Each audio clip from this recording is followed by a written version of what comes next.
In this video, I will discuss the next part, who you must meet all the eligibility or all the criteria to be eligible, like who can apply. Okay, so let's click on here. It will go to who can apply automatically.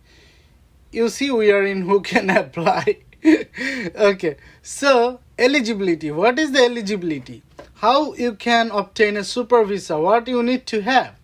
So you must have a host who is your child or grandchild. So your host has to be your child or grandchild, and it has to be biological. Okay, so it's not like adopted child or something. It has to be a biological child, like natural child or natural grandchild. Okay, so to be eligible for a super visa, you must have a host who is a child or grandchild, is a Canadian citizen, permanent resident of Canada, or registered Indian, who must provide a copy of one of the following: the Canadian citizenship document of the host, the permanent resident document of the host, a secure certificate of Indian status or certificate of Indian status. So this is like if you are permanent resident of like who can who can be your host: a Canadian citizen, a permanent resident of Canada, or registered Indian. And if a registered Indian, then these are the documents. One of those three documents has to be provided.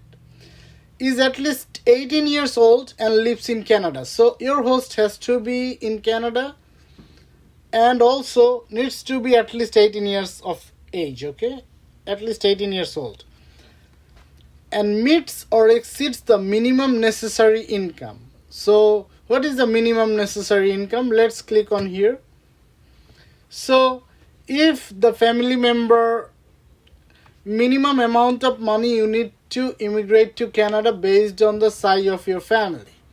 So if your child is only one person, then he or she has to have an income Canadian dollar $29,380.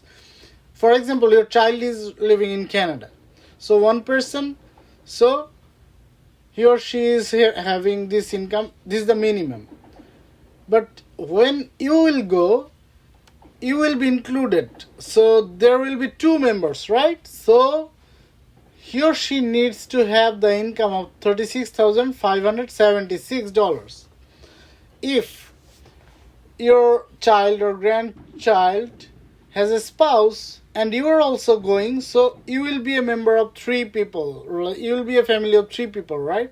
In that case, his or her income has to be $44,966. Like, the family size, larger the family, the larger the income requirement. Okay, this is the income requirement.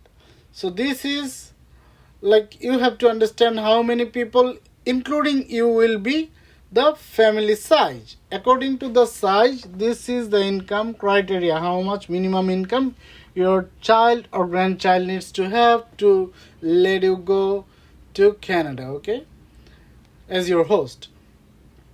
Okay, then the next point: signs a letter inviting you to Canada that includes a promise of financial support for the duration of your visit.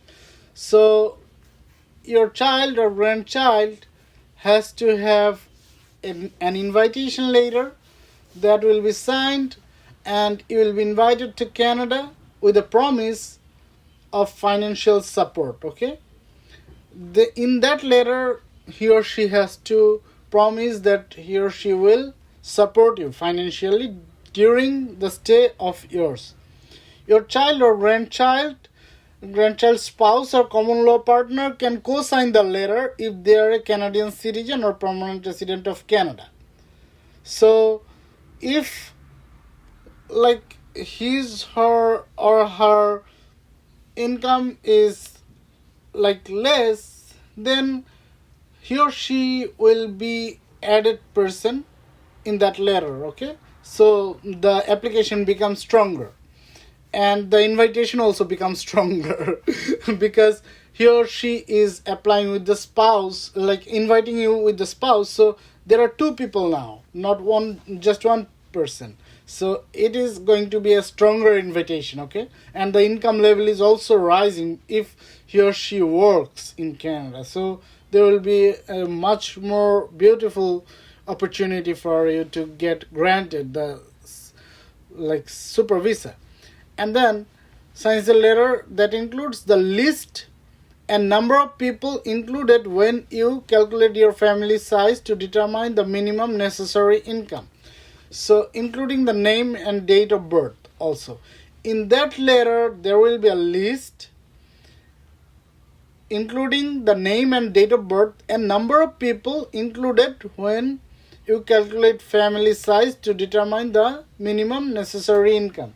So in that letter there will also be inclusion of a list which will have the name and date of birth of the each and every family member, and that will include you as a prospective person who will immigrate to Canada, and also the total like when you calculate your family size. So in that letter also it is better if you mention, like he or she, your child or grandchild mentions that the family size is this and this is the minimum income requirement, so I have that income, this kind of stuff. If included, the letter will be a more compact letter, okay? So that is what is the eligibility criteria. Okay, in the next video I will continue to discuss this topic. So in this video this is all, so keep watching. In the next video I will continue to discuss who can apply, like the eligibility criteria and all the stuff. Okay, thank you so much for watching. Have a good day. Bye.